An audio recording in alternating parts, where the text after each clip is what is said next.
السلام عليكم ورحمة الله وبركاته. إن الحمد لله نحمده ونستعينه ونستغفره ونعوذ بالله من شرور أنفسنا وسيئات أعمالنا.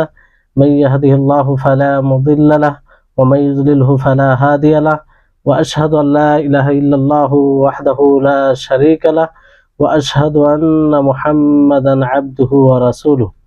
أما بعد، رب اشرح لي صدري ويسر لي أمري واحلل عقدة من لساني يفقهوا قولي. رب زدني علما رب زدني علما। সম্মানিত আজকের ক্লাসে উপস্থিত দিনপ্রেমী সুপ্রিয় ভাই সকল, সম্মানিত বোন, সর্বপ্রথম সেই মহান আল্লাহ তাআলার আমরা সকলেই কৃতজ্ঞতা প্রকাশ করব, যিনি আমাদের সকলকে সুস্থ শরীরে সুস্থ বিবেকে ক্লাসে উপস্থিত হওয়ার তৌফিক দিয়েছেন। যে ক্লাসে আল্লাহ এবং তার রাসূলের কথার ব্যাখ্যা করা হয় ও আকীদা, যেটা মৌলিক বিষয়, সেই ব্যাপারে আলোচনা করা হয়। তারপরে আমাদের সকলের প্রাণপ্রিয় নবী করিম মুহাম্মদ মুস্তাফা সাল্লাল্লাহু আলাইহি ওয়াসাল্লাম, ওনার উপর অসংখ্য শান্তির ধারা বর্ষিত হোক। আল্লাহুম্মা সাল্লি আলাইহি আল্লাহুম্মা বারিক আলাইহি। তো আজকে শেখুল ইসলাম মুহাম্মদ ইবনে আব্দুল ওয়াহাব রাহিমাহুল্লাহর নবম ক্লাস, যে ওনার বই, একটি বই আল কাওয়াইদুল আরবা, 4টি নীতিমালা। যে নীতিমালাতে আমরা শিরক থেকে কিভাবে দূরে থাকব এবং তাওহীদকে বাস্তবায়ন করব তা তুলে ধরা হয়েছে। আমরা প্রায় একটি নীতিমালা বিস্তারিতভাবে জেনেছি আলহামদুলিল্লাহ। তার পূর্বে ভূমিকা স্বরূপ কিছু ক্লাস ছিল, তারপরে একটি নীতিমালার ব্যাখ্যা কয়েকটি ক্লাসে হয়েছে। আজকে ইনশাআল্লাহ দ্বিতীয় নীতিমালার ব্যাখ্যা শুরু হবে, যেটি খুব গুরুত্বপূর্ণ, যে কারণে সমাজে শিরক দেখা দেয়। শিরকের মূল যদি শিকড় দেখা যায়, তো এগুলোই প্রথম নীতিমালা আপনারা পড়ে সেটা বুঝতে পেরেছেন, আর আজকে যে নীতিমালা পড়ব সেটাও আপনারা বুঝতে পারবেন। তো আজকের নীতিমালা বাংলায় তো আপনাদের কাছে রয়েছে, কে দ্রুত পড়তে পারবে পড়েন, আর যদি না পড়েন তাও সমস্যা নেই, কারণ সময় অল্প। যদি পড়তে চান তা পড়তে পারেন।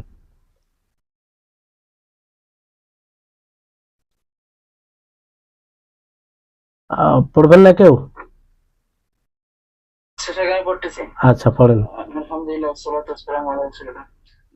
দ্বিতীয় নীতি, আরবের মুশরিকরা বলতো যে আমরা তাদের নৈকট্য এবং সুপারিশ করার আশায় তাদের আহ্বান জানাই এবং তাদের শরণাপন্ন হয়। তারা যে আল্লাহর নৈকট্য লাভের প্রত্যাশা করে তাদের মাবুদদের আহ্বান করত, তার প্রমাণ আল্লাহর বাণী। আর তারা আল্লাহর পরিবর্তে অন্যদের অভিভাবক গ্রহণ করেছে। তারা বলে, আমরা তো এদের ইবাদত করি এজন্য যে আমাদেরকে আল্লাহর সান্নিধ্যে পৌঁছে দেবে। আর তারা যে বিষয়ে মতভেদ করেছে তা আল্লাহ তার ফয়সালা করে দেবেন, যে মিথ্যাবাদী কাফের আল্লাহ তাকে সৎ পথে পরিচালিত করেন না। সূরা জুমার 1 নম্বর 3। আর তারা যে আল্লাহর কাছে সব মাবুদের শাফাআত বা সুপারিশ প্রত্যাশা করে, তাদের মাবুদের আহ্বান করতো, তার প্রমাণ আল্লাহর বাণী। আর তারা আল্লাহর ব্যতীত এমন কিছু ইবাদত করে যা তাদের কোনো উপকারও করে না, অপকারও করে না। তারা বলে, এটাই হচ্ছে আল্লাহর নিকটে আমাদের সুপারিশকারী। সূরা ইউনূস 8 নম্বর 18। তারপরে পড়েন, পুরোটাই পড়েন নীতিমালাটা। শাফাত 2 প্রকার বইতে এইটুকু আছে আর কি। আচ্ছা আচ্ছা, ঠিক আছে, অসুবিধা নেই। আচ্ছা, ঠিক আছে। তো শেখুল ইসলাম মুহাম্মদ ইবনে আব্দুল ওয়াহাব রাহিমাহুল্লাহ তিনি বলেন যে আন্নাহুম ইয়াকুলুনা মা দাআউনাহু ওয়া তাওয়াজ্জাহনা ইলাইহিম ইল্লা লিতালাবিল কুরবাতি ওয়াশ শাফাআতি। যে তারা বলে, এক প্রকার তাদের সংশয়, যে তারা বলে আমরা তাদেরকে ডাক দিই না, তাদেরকে আহ্বান করি না, আর না আমরা তাদের দিকে মনোযোগী হই শুধুমাত্র তাদের নৈকট্য এবং শাফাত নেওয়ার জন্য, তাদের নৈকট্য তাদের কাছে হওয়ার জন্য এবং তাদের শাফাত নেওয়ার জন্য আমরা তাদেরকে দাওয়াত দিই, তাদের দিকে মনোযোগী হই। এর দলিল তারা যে এই ধারণা করত, আর এই ধারণাকে কেন্দ্র করে তারা আল্লাহর সাথে অন্য কাউকে শরীক করত, এর দলিল হচ্ছে সূরা জুমারের 3 নম্বর আয়াত, ওয়াল্লাযীনা ইত্তাখাযু মিন দুনিহি আউলিয়া মা না'বুদুহুম ইল্লা লিয়ুকাররিবুনা ইলাল্লাহি যুলফা ইন্নাল্লাহা ইয়াহকুমু বাইনাহুম ফীমা হুম ফীহি ইখতালিফুন ইন্নাল্লাহা লা ইয়াহদি মান হুয়া কাযিবুন কাফার। যে যারা আল্লাহ ব্যতীত অন্য কাউকে অভিভাবক বানিয়েছে, তারা বলে যে আমরা তাদের ইবাদত করি না, এই জন্য তাদেরকে আমরা ডাকি কিংবা তাদের নৈকট্য লাভ করি যাতে তারা আমাদেরকে আল্লাহর নিকটে করে দেয়।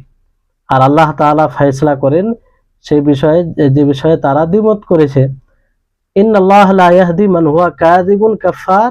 আল্লাহ তাবারক ওয়া তাআলা সেই ব্যক্তিকে, সেই লোকদেরকে হেদায়েত দেন না যারা মিথ্যুক এবং অস্বীকারী। সাফাতের উদ্দেশ্যে যে তারা তাদের নিকটে হতো, তাদেরকে ডাকতো, তাদের ইবাদত করত আল্লাহ ব্যতীত অন্য কারো, এর দলিল হচ্ছে আল্লাহ তাবারক ওয়া তাআলা সূরা ইউনূসের 18 নম্বর আয়াতে বলেন, ওয়া ইয়াবুদুনা মিন দুনিল্লাহি মা লা ইয়াদুররুহুম ওয়া লা ইয়ানফাউহুম ওয়া ইয়াকুলুনা হাউলাই শুফাআউনা ইনদাল্লাহ। যে তারা আল্লাহ ব্যতীত অন্য কারো ইবাদত করত, এমন মাখলুকের ইবাদত করত যা তাদের ক্ষতিও করতে পারতো না আর না তাদের উপকার করতে পারতো। আর তারা বলতো এরা আমাদের সুপারিশ আল্লাহর নিকটে, এরা আমাদের সুপারিশ করবে আল্লাহর নিকটে। তারপরে লেখক রাহিমাহুল্লাহ তিনি বলেন যে শাফাত হচ্ছে দুই প্রকার। ওয়া শাফাআতু শাফাআতান, শাফাত দুই প্রকার, একটা হচ্ছে শাফাআতে মানফিয়া আর একটি হচ্ছে শাফাআতে মুসবাতা। শাফাআতে মানফিয়া বলা হয় মা কানাত তুতলাবু মিন গায়রিল্লাহি ফীমা লা ইয়াকদিরু আলাইহি ইল্লাল্লাহ। যে যেই শাফাত আল্লাহ ব্যতীত অন্য কারো কাছে চাওয়া হবে, যে শাফাত আল্লাহ ব্যতীত কেউ ক্ষমতা রাখে না, একমাত্র সেই শাফাত আল্লাহ তাবারক ওয়া তাআলাই দেবে। তো এই শাফাত অন্যর কাছে চাওয়া, এটা হচ্ছে শাফাতে মানফিয়া।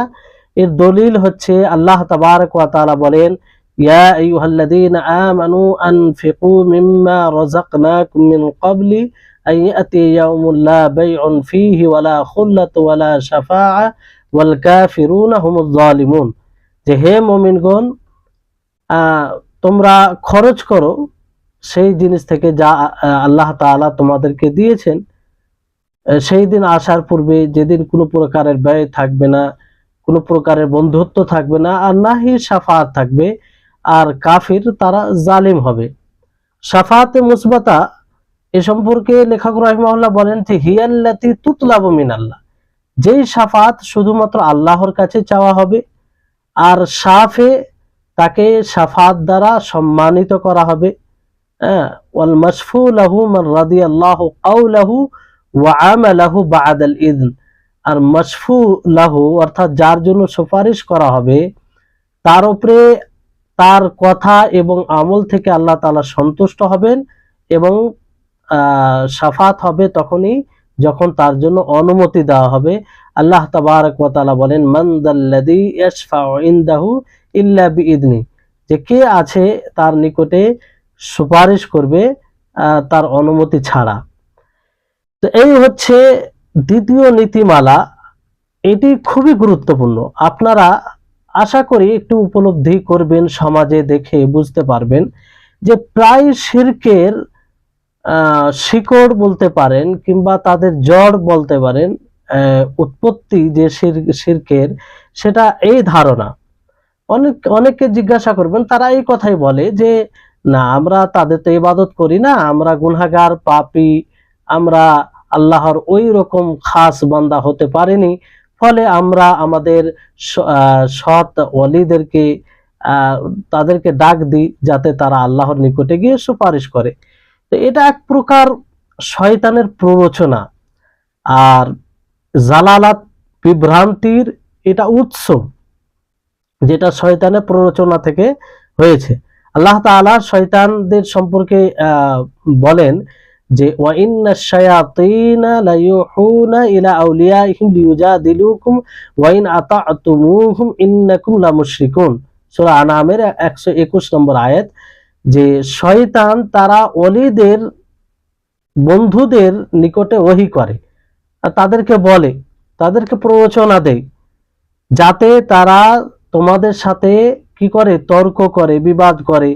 যদি তোমরা তাদের অনুসরণ করো তাহলে তোমরা কি হয়ে যাবে, মুশরিক হয়ে যাবে। শয়তানের অনুসরণ করা মানে তাদের অন্তর্ভুক্ত হয়ে যাওয়া, মুশরিক হয়ে যাওয়া, কাফের হয়ে যাওয়া, এরকম বিষয় আসে এসব বিষয়ে যদি তাদের অনুসরণ করা হয়। আর শয়তানের সবচেয়ে যেটা বড় প্ররোচনা, ওয়াসওয়াসা আল্লাহর বান্দাদের, সেটা হচ্ছে শিরক। কারণ শয়তান আল্লাহর কাছে প্রতিজ্ঞা করে এসেছে, সে ওয়াদা করে এসেছে, সে জানে যে আমার ঠিকানা জাহান্নাম। এই কিয়ামতের আগে পর্যন্ত সে মানুষকে বিভ্রান্তি করবে, কিন্তু তারপরে তার ঠিকানা হবে জাহান্নাম, এতে কোনো সন্দেহ নেই। তো সে চায় তার সাথে অন্যরাও যেন জাহান্নাম যায়।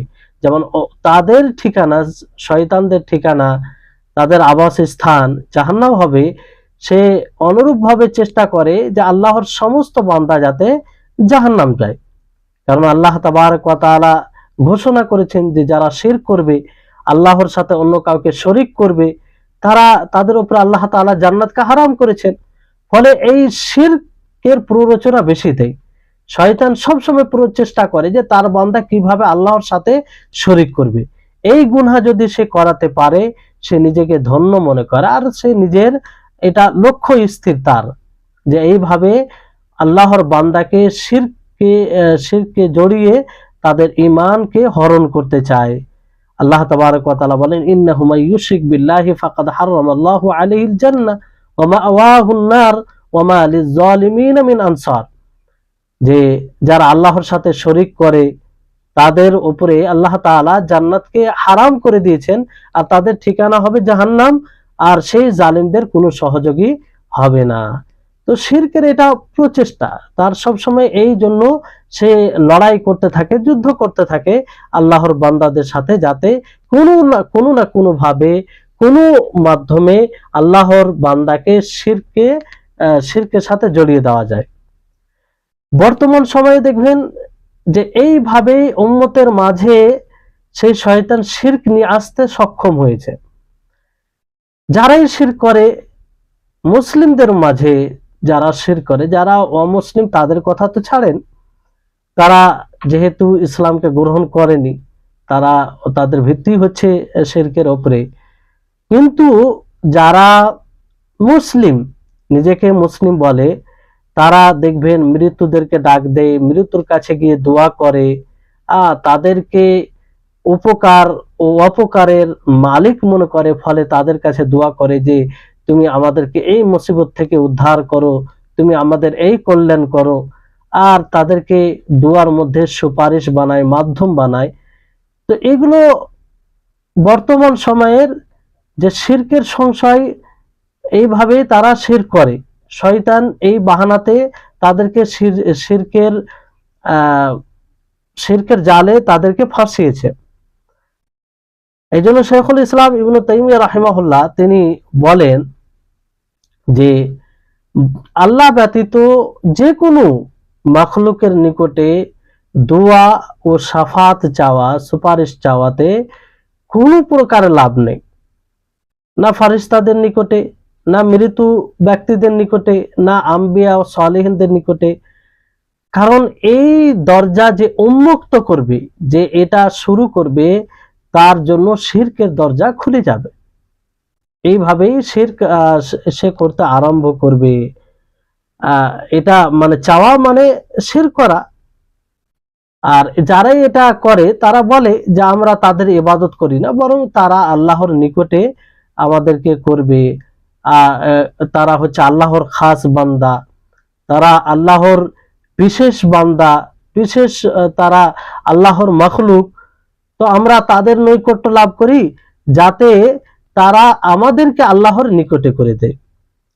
তারা উদাহরণ দেয়, যেমন দুনিয়াতে বাদশাহ, উঁচু পদের লোক রয়েছে, তো তাদের সাথে সরাসরি যেমন যোগাযোগ করা হয় না, সরাসরি যোগাযোগ করা অসম্ভব হয়। তাদের যারা লোক রয়েছে তাদের সাথে আগে যোগাযোগ করতে হয়, তারপর তাদের সাথে যোগাযোগ হয়, মানে সেই উঁচু পদের লোকের সাথে, প্রধানমন্ত্রী বলেন, বড় পদ বলেন, বাদশাহ বলেন, তাদের সাথে।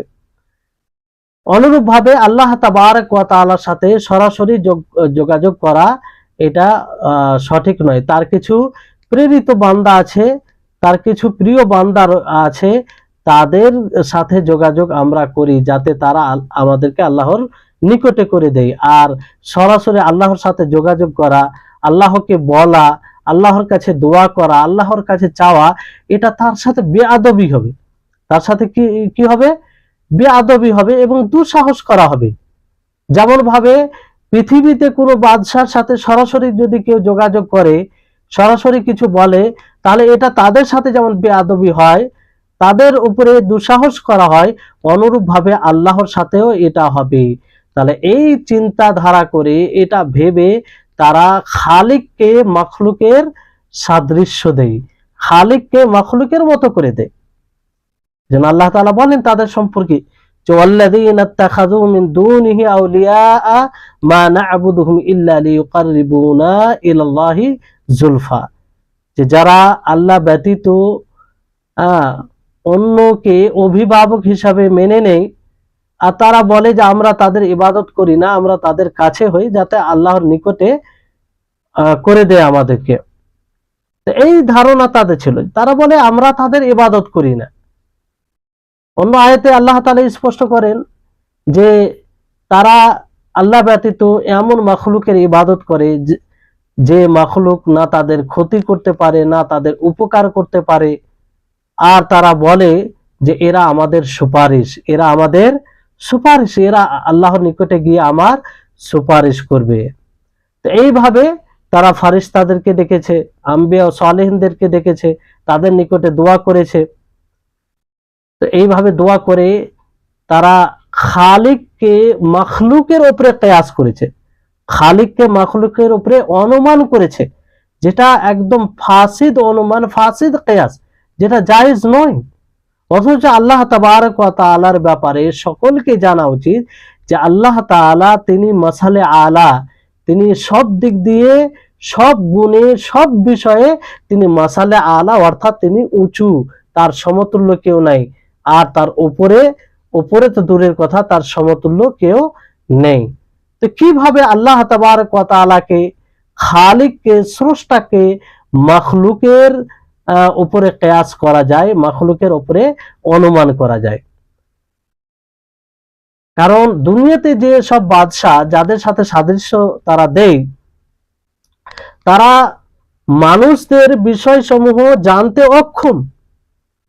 তারা অতক্ষণ পর্যন্ত তাদের বিষয়ে জানতে পারে না যতক্ষণ পর্যন্ত তাদেরকে তাদের বিষয়ে না বলা হয়, অন্যরা না বলে। আর দুনিয়াতে যারা বাদশা আছে, দুনিয়াতে যারা এইরকম পদে আছে, তাদের সহযোগীর দরকার আছে, কারণ এবং তারও দরকার আছে সহযোগীর কথা মানার।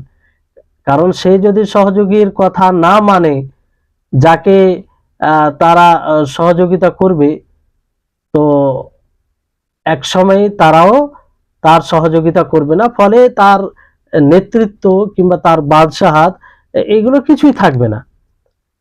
তো এদের সাথে আল্লাহর কিভাবে সাদৃশ্য দেওয়া যায়? তারা এতই দুর্বল যে মানুষের সব বিষয় জানতে সক্ষম নয়, অন্যের সাহায্যে জানতে পারে। আর আল্লাহ তাবারক ওয়া তাআলা তিনি আলিম, তিনি সবকিছু জানেন, তিনি কাদির, তিনি সবকিছুর উপরে শক্তি রাখেন, তিনি আরহামুর রাহিমিন, তিনি সবচেয়ে বেশি দয়াশীল, তিনি প্রকাশ্য বিষয়কে, গোপনীয় বিষয়কে, সবকিছুকে জানেন। তিনার কারো প্রয়োজন নেই যে তিনাকে বলতে হবে অন্য কারো সম্পর্কে। তিনি জানেন, সকলের সম্পর্কে জানেন, সকলের প্রয়োজনকে আল্লাহ তাআলা জানেন, এবং তিনি এই আসমান ও জমিনকে পরিচালনা করছেন। তার কোনো সহযোগী নেই, তার কোনো পার্টনার নেই, তার কোনো পরামর্শদাতা নেই, তিনি একাই এক। এজন্য আল্লাহ তাবারক ওয়া তাআলা বলেন, উলিদউল্লাযীনা যাআমতুম মিন দুনিল্লাহি লা ইয়ামলিকুনা মিসকালা যাররাতিন ফিস সামাওয়াতি ওয়ালা ফিল আরদি ওয়ামা লাহুম ফীহিমা মিন শিরকি ওয়ামা লাহুম মিনহুম মিন যাহির। যে হে নবী, আপনি বলুন, যারা আল্লাহ ব্যতীত অন্য কাউকে মাবুদ মনে করে ডাক দেয়, তাদের কাছে দোয়া করে, তাদের ইবাদত করে, তারা আসমান ও জমিনে অনুপরিমাণ কোনো জিনিসের মালিক নয়, কোনো জিনিসের মালিক নয়, না সেই আসমান ও জমিনে কোনো জিনিসে তারা শরীক, না সেগুলোর মধ্যে কিছু বিষয়ে তারা সহযোগী। তো যারা কোনো জিনিসের সক্ষমতা রাখে না, কোনো জিনিসের মালিক নয়, তাদেরকে কিভাবে তারা ইলাহ বলে ডাকে, তাদের নিকটে কিভাবে তারা দোয়া করে? তো এই হচ্ছে বিষয়। তো আল্লাহ তাবারক ওয়া তাআলা মুমিনদের উপরে যা কিছু করে সেটা তার রহমত, তার ইহসান। আর যেহেতু তিনি এমন এক সত্তা যিনি মুখাপেক্ষীহীন, কিন্তু তার তার সকলের প্রয়োজন রয়েছে। তার সকলের প্রয়োজন বলতে আল্লাহ তাবারক ওয়া তাআলা মুখাপেক্ষীহীন, আল্লাহ তাআলার কোনো জিনিসের দরকার নেই, কিন্তু আল্লাহ তাআলার সকলের প্রয়োজন রয়েছে। আল্লাহ তাআলা ছাড়া কারো চলবে না, কারণ তিনি আরহামুর রাহিমিন, তিনি খায়রুল হাকিমিন, তিনি সবকিছু। এই জন্য সহিহ বুখারী একটি হাদিসে বলা হয়েছে যে লাল্লাহু আরহামু বিইবাদিহি মিনাল ওয়ালিদাতি বিওয়ালাদিহা, যে আল্লাহ তাবারক ওয়া তাআলা বান্দাদের উপরে এতটাই দয়াশীল, এতটাই দয়াশীল, যে মা যেমন নিজের সন্তানের উপরে দয়াশীল হয়, তার চেয়ে অধিক গুণে আল্লাহ তাবারক ওয়া তাআলা বান্দার প্রতি দয়াশীল। তো সেই আল্লাহর নিকটে কারো সুপারিশ লাগবে? সেই আল্লাহর নিকটে কোনো জিনিস চাইতে গেলে কারো মাধ্যম দিয়ে চাইতে হবে? জি না, তিনি তো সকলের অবস্থা জানেন, তিনি সকলের প্রয়োজনকে জানেন, তিনি সকলের নিকটে, তিনি সকলের প্রতি রহম করবেন যদি তার শরীয়তকে মানে। আর আল্লাহর কাছে চাইলে আল্লাহ তাআলা দিবেন।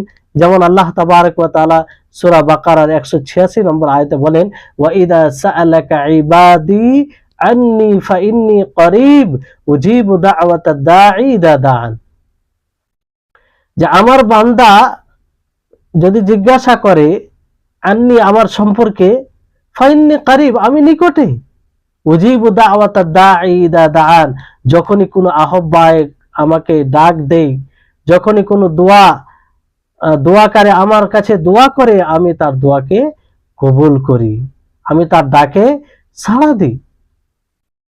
তো এই হচ্ছে বিষয়। যেই আল্লাহ তাবারক ওয়া তাআলা সকলের নিকটে রয়েছে, যেই আল্লাহ তাআলা আরহামুর রাহিমিন, যেই আল্লাহ তাআলা সকলের সব বিষয়কে জানেন, যেই আল্লাহ তাআলা রহমতেই সবকিছু হয়, সেই আল্লাহকে সরাসরি না বলে আমরা যদি মাধ্যম বানিয়ে বলি, তাহলে এটা এক প্রকার আল্লাহ তাআলাকে না চেনার পরিচয়, আল্লাহ তাআলাকে না জানার পরিচয়।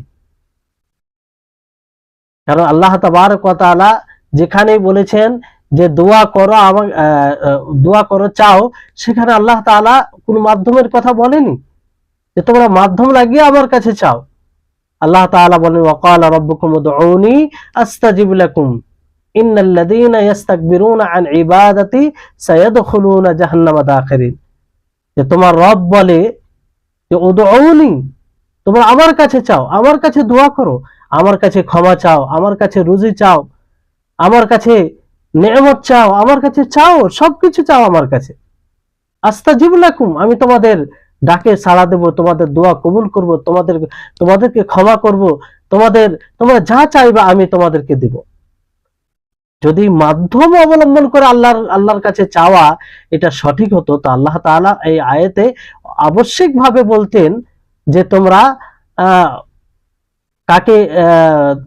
তোমরা অন্য কাউকে, যেহেতু তোমরা গুনাহগার, তোমরা পাপী, সরাসরি আমার কাছে চেও না, বরং তোমরা আমার যারা বিশেষ বান্দা তাদেরকে আগে ডাকবে, তারা আমার কাছে এসে বলবে, তখন আমি তোমাদেরকে দেব। এইরকম ভাবে আল্লাহ তাআলা বলতেন, কিন্তু এরকম কোনো কথা নেই। তো যাই হোক, যে যারা কবরীগীন অর্থাৎ কবরে গিয়ে বিভিন্ন প্রকারের ইবাদত করে আর সালেহীনদেরকে সুপারিশ মনে করে, সালেহীনদেরকে নিজের দোয়াতে মাধ্যম বানায়, এবং এই মাধ্যম বানিয়ে সুপারিশ বানিয়ে তারা খালিককে মাখলুকের উপরে কিয়াস করে, অনুমান করে, যেটা একদম শিরক, যেটা শিরক, যে শিরকের কারণে এটা সরাসরি শিরক, এবং এই শিরকের কারণে, এই ধারণার কারণে অনেকগুলো আরো শিরকের আবির্ভাব ঘটেছে। আল্লাহ তাবারক ওয়া তাআলার জাত এমন একটি জাত যাকে অন্য কারো সাথে কিয়াস করা যাবে না, অনুমান করা যাবে না। এই জন্য বলা হয় যে এক প্রকার শিরক হলো যে অনুমান করতে গিয়ে শিরক করা। আল্লাহ তাবারক ওয়া তাআলা তিনি সর্বোচ্চ, সব বিষয়ে উঁচু। তো অনুমান কি করে করা যায়, কিয়াস কি করে করা যায়? কিয়াস তখনই করা হয় যখন একটা জিনিস অন্য আরেকটি জিনিস বরাবর হয়, কোনো দিক দিয়ে সমান হয়, কোনো গুণে সমান হয়, তখন অনুমান করা যায় একটি জিনিসকে আরেকটি জিনিসের উপরে। তো একজন খালিক আর এক মাখলুক, এই দুটোর মধ্যে কিভাবে অনুমান করা যায়, কিভাবে কিয়াস করা যায়? তো যাদের দুনিয়াতে যেমন বাদশাহ, দুনিয়াতে যারা উঁচু পদে থাকে তাদের উপরে অনুমান করা হচ্ছে আল্লাহ তাবারক ওয়া তাআলাকে। তো এটা তো সরাসরি শিরক হবে, শরীক করে দেওয়া হবে। কি করে এদেরকে আল্লাহর সাথে অনুমান কিয়াস করা যেতে পারে? কারণ আল্লাহ তাবারক ওয়া তাআলার কোনো নিদ নাই, আল্লাহ তাবারক ওয়া তাআলার কোনো সমকক্ষ নেই, তার কোনো সমতুল্য নেই। আল্লাহ তাআলা সব বিষয়ে তিনি উঁচু, এবং কোরআনে এরকম অসংখ্য আয়াত রয়েছে যারা এইভাবে আল্লাহ তাআলার সমকক্ষ বানায়, যারা আল্লাহর এইভাবে সমতুল্য বানায়, তারা মূলত নিন্দনীয় এবং আল্লাহর সাথে তারা শিরক করে। এজন্য আল্লাহ তাআলা বলেন যে ওয়াল্লাহু জাআলা লাকুম মিন আনফুসিকুম আজওয়াজা ওয়া জাআলা লাকুম মিন আজওয়াজিকুম বানিনা ওয়া হাফাদাতা ওয়া রাযাকাকুম মিনাত তাইয়্যিবাত আফা বিল বাতিলি ইউমিনুনা ওয়া বিনি'মাতিল্লাহি হুম ইয়াকফুরুন। যে আল্লাহ তাবারক ওয়া তাআলা তোমাদের জন্য জোড়া জোড়া সৃষ্টি করেছেন, এবং সেই জোড়ার মাধ্যমে তোমাদেরকে সন্তান এবং তোমাদেরকে নাতি সবকিছু এগুলো দান করেছেন, আর তোমাদেরকে পবিত্র রুজি দিয়েছেন। তো এরপরে কি তারা বাতিলের উপরে ঈমান আনবে এবং আল্লাহ তাআলার নিয়ামতকে অস্বীকার করবে, তার কুফরি করবে? ওয়ায়াবুদুনা মিন দুনিল্লাহি মা লা ইয়ামলিকু লাহুম রিজকান মিনাস সামাওয়াতি ওয়াল আরদ শাইআ ওয়া লা ইস্তাতিউন। আর তারা আল্লাহকে ছেড়ে এমন মাখলুকের ইবাদত করবে যে তাদের মালিক নয়, কোনো রিজকের মালিক নয়, আসমান ও জমিন থেকে যার রুজি আছে তার কোনো মালিক নয়, কোনো জিনিসের মালিক নয়, আর তারা মালিক হতেও পারবে না। তো এইভাবে আল্লাহ তাআলা বলে মানুষকে, তার বান্দাদেরকে এটা স্পষ্টভাবে তিনি পয়গাম দিয়েছেন যে তার সমকক্ষ কোনো দিক দিয়ে কাউকে বানানো যাবে না। আর আল্লাহ তাআলা ব্যতীত অন্য কাউকে ডাকা, অন্য কারো কাছে দোয়া করা, এটা নিঃসন্দেহে শিরক, এতে কোনো প্রকারের সন্দেহ নেই। আল্লাহ তাআলা অন্য আয়াতে সূরা আনামের 56 নম্বর আয়াতে বলেন যে কুল ইন্নী নুহিতু আন আ'বুদাল্লাযীনা তাদউনা মিন দুনিল্লাহ, যে হে নবী আপনি বলুন যে আমাকে নিষেধ করা হয়েছে যে আমি তাদের ইবাদত করব যাদের তোমরা ডাকো আল্লাহ তাআলাকে ছেড়ে। তাদের আমি ডাকতে পারি না, তাদের আমি ইবাদত করতে পারি না। তাহলে এর চেয়ে সুস্পষ্ট আর দলিল কি হতে পারে যে অন্যর কাছে দোয়া করা, অন্যকে ডাকা, এটা সুস্পষ্ট শিরক। এটা করে আল্লাহর ইবাদতের সাথে অন্য কাউকে শরীক করা হয়, অন্য কাউকে শরীক করা হয়। আর মনে রাখতে হবে যে তাদেরকে সুপারিশি ভেবে মানুষ ইবাদত করে, ফারিস্তা বলেন, সৎ বান্দা বলেন, কিংবা আরো যার ইবাদত করা হয়, আর তাদের ব্যাপারে ধারণা রাখে যে এরা সুপারিশ করবে, অথচ সর্বপ্রকারের সুপারিশ এটা আল্লাহ তাবারক ওয়া তাআলার জন্য। আল্লাহ তাবারক ওয়া তাআলার অনুমতি ব্যতীত কেউ সুপারিশ করতে পারবে না। আল্লাহ তাবারক ওয়া তাআলা বলেন যে কুল লিল্লাহিশ শাফাআতু জামিআন লাহু মুলকুস সামাওয়াতি ওয়াল আরদ, যে হে নবী আপনি বলুন যে আল্লাহর জন্য সর্বপ্রকারের শাফাত, যিনি আসমান ও জমিনের মালিক, বাদশাহ, আসমান ও জমিনের সার্বভৌমত্ব তারই। এই জন্য আল্লামা আব্দুর রহমান বিন হাসান আলু শেখ রাহিমাহুল্লাহ তিনি বলেন যে আল্লাহ তাবারক ওয়া তাআলা এটা ঘোষণা করেছেন যে সুপারিশ বানানো, কাউকে সুপারিশ বানানো এটা হচ্ছে মুশরিকদের দিন। যারা মূর্তি পূজক, যারা মূর্তি পূজা করে, যারা বিভিন্ন মাখলুকের ইবাদত করে, তাদের এটা দিন, তাদের এটা ধর্ম, তাদের এটা সিস্টেম। যেমন আল্লাহ তাআলা বলেন যে ওয়ায়াবুদুনা মিন দুনিল্লাহি মা লা ইয়াদুররুহুম ওয়া লা ইয়ানফাউহুম ওয়া ইয়াকুলুনা হাউলাই শুফাআউনা ইনদাল্লাহ, যে তারা আল্লাহকে ছেড়ে এমন মাখলুকের ইবাদত করে যে যে মাখলুক না তাদের ক্ষতি করতে পারে, না তাদের লাভ করতে, উপকার করতে পারে, আর তারা বলে এরা আমাদের সুপারিশ আল্লাহর নিকটে। এটা কাদের ধারণা? মুশরিকিনদের ধারণা। ঠিক এই ধারণায় আজকে অনেক মানুষ দেখবেন ইবাদত করে, সালেহিনদের, সৎ লোকদের, আউলিয়াদের, পীরদের, সেখানে গিয়ে মাথা নত করে, সেখানে গিয়ে সাজদা করে, সেখানে গিয়ে চাদর চড়ায়, সেখানে গিয়ে মানত করে, সেখানে গিয়ে তাজিম উদ্দেশ্যে অবস্থান করে। তাদেরকে যখন বলা হয় যে ভাই আপনি এগুলো কেন করছেন, এগুলো তো একমাত্র আল্লাহর জন্যই করা যায়, এইসব করা তো শিরক হবে, বড় জুলুম হবে, এগুলো তো আল্লাহ তাআলা বরদাস্ত করবে না, এই অবস্থায় যদি মারা যায় তাহলে তার ঠিকানা চিরস্থায়ী জাহান্নামী হবে। তখন সে বলে যে আমরা তো এগুলো ইবাদত করি না, এগুলো আমরা এই জন্য করি যে এরা সৎ লোক ছিল, এরা ভালো লোক ছিল, এরা আল্লাহর ওয়ালি ছিল, ফলে এদেরকে আমরা এদের খিদমত করছি, এদের সেবা করছি, যাতে এরা আমাদের জন্য সুপারিশ করে। তো সেই মুশরিকিনদের মতো ধারণা হচ্ছে, কোনো পার্থক্য নেই। যেভাবে মক্কার মুশরিকরা এই ধারণা করে তারা অন্যদের ইবাদত করত, অনুরূপভাবে আজকের সময়েও আমাদের মাঝে যারা এইভাবে ওলিদের ইবাদত করে, ওলিদের খেদমত করে, তাদের ভাষায় যে খেদমত করে, তাদের সেবা করে, তাদের তাজিম করে, এটাই ইবাদত, যদিও নাম পরিবর্তন করা হয়। তো তাদের মধ্যে আর এদের মধ্যে কোনো পার্থক্য নেই। আর যারা এগুলো করে তাদেরকে তারা একদম আল্লাহর উপরে মিথ্যা আরোপ করেন এবং মিথ্যুক তারা, এবং তারা কাফির হয়ে যায়, তারা কুফরি করে। আল্লাহ তাবারক ওয়া তাআলার আয়াত অনুযায়ী আল্লাহ তাআলা বলেন ইন্নাল্লাহা লা ইয়াহদি মান হুয়া কাযিবুন কাফফার, যে আল্লাহ তাআলা মিথ্যুক, যারা মিথ্যুক তাদেরকে হেদায়েত দেন না, এবং কাফিরদেরকে যারা কুফরি করে। এখানে কাফফার এই শব্দটি মুবালাগা, মানে অতিরিক্ত অর্থ দেয়। তো মুশরিকিনদের ব্যাপারে বলেছেন যারা এইভাবে আল্লাহর সাথে শিরক করত তাদের ব্যাপারে। তো এই মুশরিকিনদের এইভাবে তাদের দেখবেন যে এরকম শরীয়ত বিরোধী কার্যক্রম তাদের, এটা প্রকৃত মুয়াহিদিন যারা আল্লাহর একত্ববাদ স্বীকারকারী, যারা আল্লাহর তৌহিদকে মানে, তাদের তৌহিদকে আরো মজবুত করে। যারা আল্লাহর একত্ববাদকে বুঝে যায় তাদের বুঝকে আরো মজবুত করে। যখন দেখে যে মুশরিকিন তারা এই সব কাজ করে, যেগুলো কাজ একমাত্র শিরক, তাতে কোনো প্রকারের সন্দেহ নেই, আর সেটা সুস্পষ্ট, তখন আরো তাওহীদ মজবুত হয় এতে, আর কোরআনের ব্যাখ্যার সাথে মিলে যায়।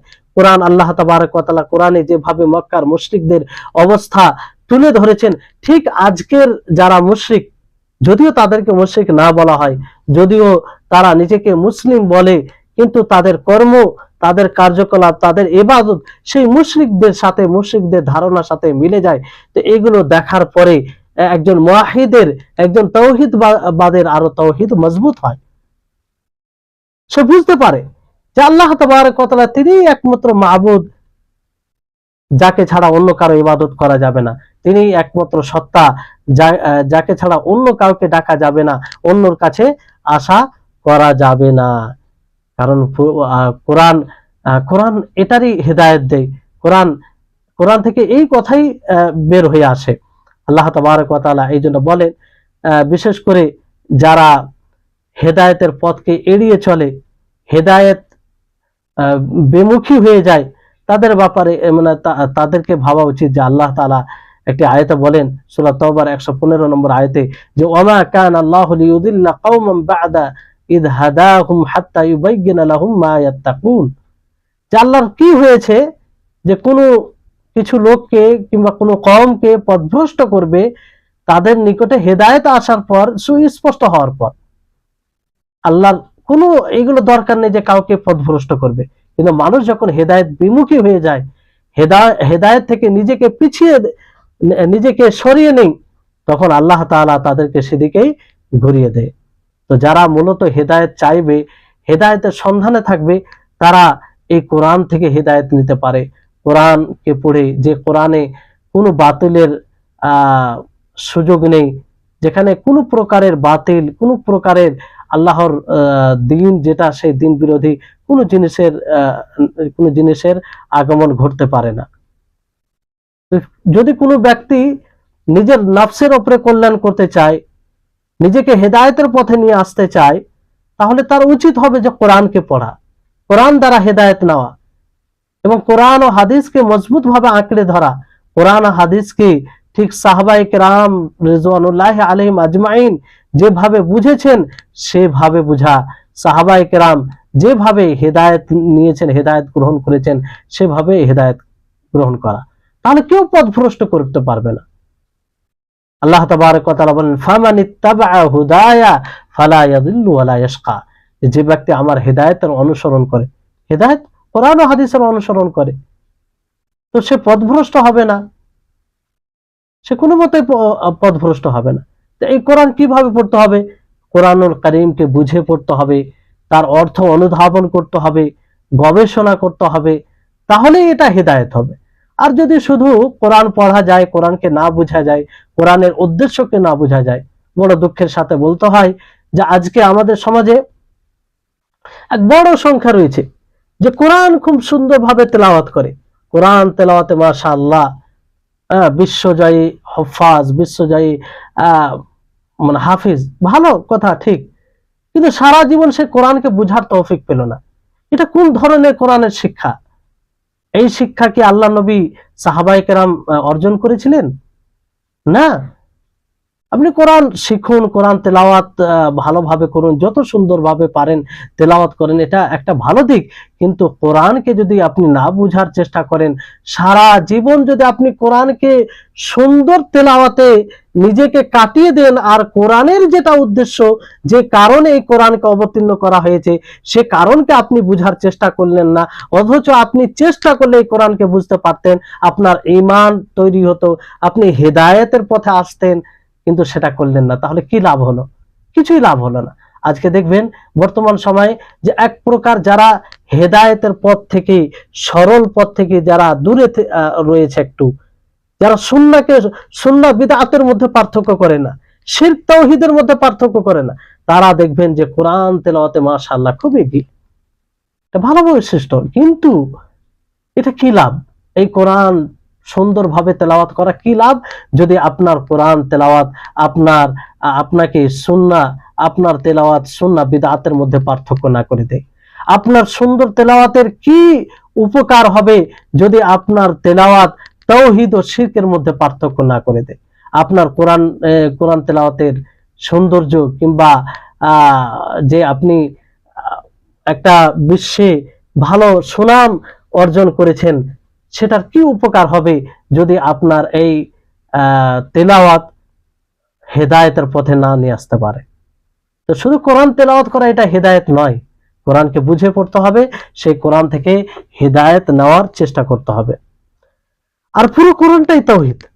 আল্লাহ, আপনি অবাক হবেন যে কোরআনকে যদি আপনি অধ্যয়ন করেন, কোরআনকে বুঝে পড়ার চেষ্টা করেন, তো প্রত্যেক আয়াতে আপনি তাওহীদ পাবেন। কোন আয়াতে সুস্পষ্ট তাওহীদের কথা, কোন আয়াতে ইশারা ইঙ্গিতে তাওহীদের কথা। পুরো কোরআন তাওহীদে পরিপূর্ণ। কোরআন পড়ে সারা জীবন কোরআন তেলাওয়াত করে সে তাওহীদই বুঝতে পারলো না, এটা আবার কোন ধরনের কোরআন তেলাওয়াত? বড় অবাক করা জিনিস, বড় হাস্যকর বিষয় যে আল্লাহ তাবারক ওয়া তাআলা যে উদ্দেশ্যে কোরআনকে নাজিল করেছেন, আজকে সেই উদ্দেশ্য বিলুপ্ত। কোরআন তেলাওয়াত হচ্ছে, খুব সুনাম হচ্ছে, কিন্তু সেই তেলাওয়াতকারী হেদায়েতের পথে নেই, সিরাতে মুস্তাকিমে নেই। বড় দুঃখের বিষয়।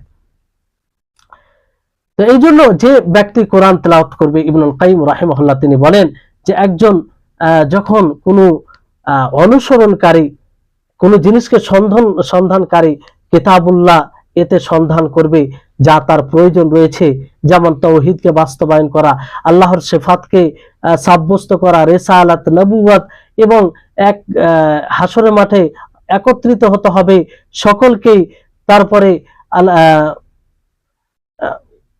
আল্লাহ তাবারক ওয়া তাআলার কুদরত, মাশিয়াত, এবং আল্লাহ তাবারক ওয়া তাআলা তিনি মালিক, তিনি পরিচালনাকারী, এবং তিনি একমাত্র ইবাদতের উপযুক্ত। এটা কোরআনে সহজে পেয়ে যাবে, কোরআনে সহজে পেয়ে যাবে আর বুঝতে পারবে যে তিনি একমাত্র ইবাদতের উপযুক্ত, কোনো প্রকারের সন্দেহ আসবে না। এই কোরআনকে যদি কোনো মানুষ মজবুত করে ধরে, তাহলে কেউ তাকে পথভ্রষ্ট করতে পারবে না। কোনো প্রকারের সন্দেহ, প্ররোচনা কোনোভাবে তাকে বিভ্রান্তির পথে নিয়ে যেতে পারবে না। কারণ দেখুন, আল্লাহ তাবারক ওয়া তাআলার কিছু স্পষ্ট বাণী। আল্লাহ তাআলা বলেন যে, হে নবী আপনি বলুন, যাদেরকে তারা ইলাহ মনে করছে, মাবুদ মনে করছে আল্লাহ ব্যতীত, আল্লাহকে ছেড়ে, তারা তো এই আসমান ও জমিনে অনুপরিমাণ জিনিসের মালিক নয়, না এই আসমান ও জমিনের সৃষ্টিতে তারা শরীক, না তারা সহযোগী। তো তাদের ওয়ালা তানফাউ শাফাআতু ইনদাহু, আর তার নিকটে শাফাত কোনো উপকার আসবে না। হ্যাঁ, ওই ব্যক্তি যার জন্য আল্লাহর অনুমতি থাকবে, যার জন্য আল্লাহর অনুমতি থাকবে, তার এই আয়াতকে নিয়ে যদি গবেষণা করে দেখে, তাহলে সহজেই বুঝতে পারবে যে সুপারিশ একমাত্র আল্লাহ তাআলার হাতে আছে। এই জন্য আল্লাহ তাআলাকে সন্তুষ্ট করার চেষ্টা করবে। তো এখানে যে এক প্রকারের শাফাতে মানফিয়া, সেটার নফি করা হয়েছে। শাফাতে মানফিয়া বলতে যে এমন শাফাত মাখলুকের কাছে চাওয়া, যে শাফাত মাখলুক করার ক্ষমতা রাখে না, এটা শাফাতে মানফিয়া, নেতিবাচক শাফাত একমাত্র আল্লাহর কাছে চাইতে হবে। কারণ কোন মানুষ স্বতন্ত্রভাবে নিজে কারো সুপারিশ করতে পারে না, না কোনো নবী করতে পারে। সাইয়্যিদুল আম্বিয়া, আফজালুল আম্বিয়া, যিনি দুনিয়াতে সর্বসম্মানিত, আখিরাতেও সবচেয়ে যাকে বেশি সম্মানিত করা হবে, তিনিও তখনই সুপারিশ করতে পারবেন যখন আল্লাহ তাআলা তাকে অনুমতি দিবেন। আপনি কোন অলিকে ডাকছেন, কোন পীরকে ডাকছেন, কোন সৎ লোকদেরকে ডাকছেন, কোন আল্লাহর প্রিয় বান্দাকে ডাকছেন, যাদের ব্যাপারে আপনি ধারণা রাখছেন যে তারা সুপারিশ করবে? আল্লাহর অনুমতি ব্যতীত সুপারিশ করবে না। তো আপনি যাদেরকে ডাকছেন, তাদেরকে ডেকে আল্লাহর সাথে শরীক করবেন, তো আপনার জন্য তাদেরকে অনুমতি দিবে সুপারিশ করার? এটা কি করে আপনি আশা করেন? আল্লাহ তাআলা তো সুস্পষ্ট ভাবে নিষেধ করেছেন যে আল্লাহ ব্যতীত অন্য কাউকে কখনো ডাকা যাবে না, তার কাছে দোয়া করা যাবে না, তার ইবাদত করা যাবে না। তো একটি অনুমতি লাগবে, আল্লাহ তাবারক ওয়া তাআলার পক্ষ থেকে অনুমতি হবে। আর যার জন্য সুপারিশ করা হবে, তার কথা ও কর্ম থেকে আল্লাহ তাআলা সন্তুষ্ট হবে। মানে যে সুপারিশ করবে তার কথা কর্ম থেকে সন্তুষ্ট হবে আল্লাহ তাবারক ওয়া তাআলা। তো এই শর্তগুলো পাওয়া যাবে, তখনই সুপারিশ করতে সক্ষম হবে। তাই হচ্ছে বিষয়টি হচ্ছে যে যতটা কোরআন গভীরভাবে পড়বে, সে ততটাই বুঝবে যে মাখলুক প্রত্যেক বিষয়ে পদে পদে, মুহূর্তে মুহূর্তে সে খালিকের মুখাপেক্ষী, হেদায়েতে, রুজিতে, লাভ লসে, সংরক্ষণে, সবকিছুতে খালিকের মুখাপেক্ষী, সবকিছুতে আল্লাহর মুখাপেক্ষী। তো যে সত্তার মুখাপেক্ষী, তাকে উপেক্ষা করে অন্য কাউকে ডেকে কি করে সফলতা লাভ করতে পারে? আর এটা কিভাবে একজন বিবেক সম্পন্ন লোক করতে পারে, যার প্রতিটি মুহূর্তে মুখাপেক্ষী, তাকে না ডেকে তার মাখলুককে ডাকে, তার মাখলুকের কাছে ইবাদত করে? এমনটা তো নয় যে এটা আল্লাহর হুকুম, আল্লাহর বিধান। আল্লাহ তাআলা বলেছেন যে হে আমার বান্দারা, তোমরা কি করো? তোমরা তো পাপ করতে থাকো, তোমাদের মধ্যে সবাই তো সমান নয়। তো এক কাজ করো, তোমাদের মধ্যে যারা পাপী আছে, যারা গুনাহগার রয়েছে, তারা সরাসরি আমাকে না ডেকে তোমাদের মধ্যে যারা সৎ লোক তাদেরকে ডাকবে, তারা সুপারিশ করবে, তখন আমি তোমাদের উপকার করব। এরকম কি আল্লাহ তাআলা বলেছেন? এরকম কি বিধান আছে? নেই তো কেন? অথচ আল্লাহ তাআলা সুস্পষ্ট ভাবে নিষেধ একটি আয়াত নয়, দুটি আয়াত নয়, অসংখ্য আয়াত আল্লাহ তাআলা নিষেধ করেছেন, নবী করিম মুহাম্মদ সাল্লাল্লাহু আলাইহি সাল্লাম সতর্ক করেছেন। তারপরও আমরা এই শয়তানি প্ররোচনায় পড়ে আমাদের মাঝে কিছু মানুষ এই শিরকের এই ভিত্তিতে, এই সূত্রেই শিরকের দরজা উন্মুক্ত করে এবং শির করে ফেলে। একটি কথা বলে আমি আমার কথাকে ইতি করব, সেটি হচ্ছে যে এক আয়াতে আল্লাহ তাবারক ওয়া তাআলা বলেন সূরা ইসরার 57 নম্বর আয়াতে, সেটি হচ্ছে যে উলাইকাল্লাযীনা ইয়াদউনা ইয়াবতাগুনা ইলা রাব্বিহিমুল ওয়াসিলা আইয়ুহুম আকরাবু ওয়া ইয়ারজুনা রাহমাতা ওয়া ইয়াখাফুনা আযাবা, যে এরাই তারা যারা ডাক দেয় এবং সন্ধান করে তাদের রবের নিকটে ওয়াসিলা, নৈকট্যর সন্ধান করে। আর কে তাদের মধ্যে কে বেশি মানে কাছের নৈকট্য প্রাপ্ত, আর তারা আল্লাহর রহমতের আশা করে এবং তার আযাবকে ভয় করে। এই আয়াতের ব্যাখ্যায় ইবনুল কাইয়িম রাহিমাহুল্লাহ তিনি বলেন যে এরাই তারা হবে যাদের ইবাদত করে, তারা ইবাদত করে, মানে যাদের ইবাদত করে তারা আমাকে ছেড়ে, যারা তাদের ইবাদত করে তারাও তো আমার বান্দা। ভালো করে কথাটা বুঝবেন যে আমাকে ছেড়ে যারা তাদের ইবাদত করে তারাও তো আমার বান্দা, অর্থাৎ যাদের ইবাদত করা হয় তারা আমার বান্দা। অনুরূপ ভাবে তোমরাও আমার বান্দা, যাদের তোমরা ইবাদত করছো তারা আমার রহমতের আশা করে, আমার আযাবকে ভয় করে। তো অনুরূপ ভাবে তোমরাও আশা করো আমার রহমতের, আমার আযাবের, অথচ তোমরা কিভাবে তাদের ইবাদত করো আমাকে ছেড়ে। যাদের ইবাদত করা হয়, যে সালেহিনদের, যে আম্বিয়াদের তারা ইবাদত করে, তারা কার কাছে, কার রহমতের আশা করে? আল্লাহ তাবারক ওয়া তাআলার রহমতের, আল্লাহ তাবারক ওয়া তাআলার আযাবকে ভয় করে। তারা আল্লাহর বান্দা। আর যারা ইবাদত করে তারাও আল্লাহর রহমতের আশা করে, আল্লাহর আযাবকে ভয় করে। এই মানে ধারণা থাকা সত্ত্বেও কিভাবে তারা আল্লাহকে ছেড়ে তাদের ইবাদত করে? কারণ যেই জিনিসের মুখাপেক্ষী তারা আল্লাহর, সেই জিনিসের মুখাপেক্ষী এরাও, তো এদের ইবাদত কোন কারণে করে? তো এই হচ্ছে বিষয়। যাই হোক, এটা হচ্ছে একটি অন্যতম কারণ উম্মতে মুহাম্মাদিয়ার মাঝে শিরক পাওয়ার, শিরক মানে তাদের শিরক করার। আর মুশরিকিনরা যারা শিরক করে প্রকাশ্যভাবে, তাদেরও এটাই উৎস আর কি। অনেকেই দেখবেন অমুসলিমদেরকে জিজ্ঞাসা করবেন, যে বলে যে না আমরা সরাসরি এদের ইবাদত করি না, এরা সুপারিশ করবে, এরা সৎ লোক ছিল, পূর্বে ভালো লোক ছিল, তো এরা ভগবানের নিকটে কিংবা উপরওয়ালার নিকটে গিয়ে সুপারিশ করবে, তাদেরও এই ধারণা। যাই হোক, আজকের মতো এই ক্লাস শেষ হচ্ছে। আল্লাহ তাবারক ওয়া তাআলার নিকটে দোয়া করি আল্লাহ তাআলা যেন আমাদের সকলকে এই বিষয়টি বুঝার এবং এটিকে বুঝার পরে যেন আমরা শিরক থেকে নিজেকে মুক্ত রাখতে পারি, শিরকের কারণগুলি বুঝে যেন আমরা নিজেকে সতর্ক রাখতে পারি, মানুষকে সতর্ক করতে পারি। ওয়া আখিরু দাওয়ানা আনিল হামদুলিল্লাহি রাব্বিল আলামিন। আসসালামু আলাইকুম ওয়া রাহমাতুল্লাহি ওয়া বারাকাতুহু।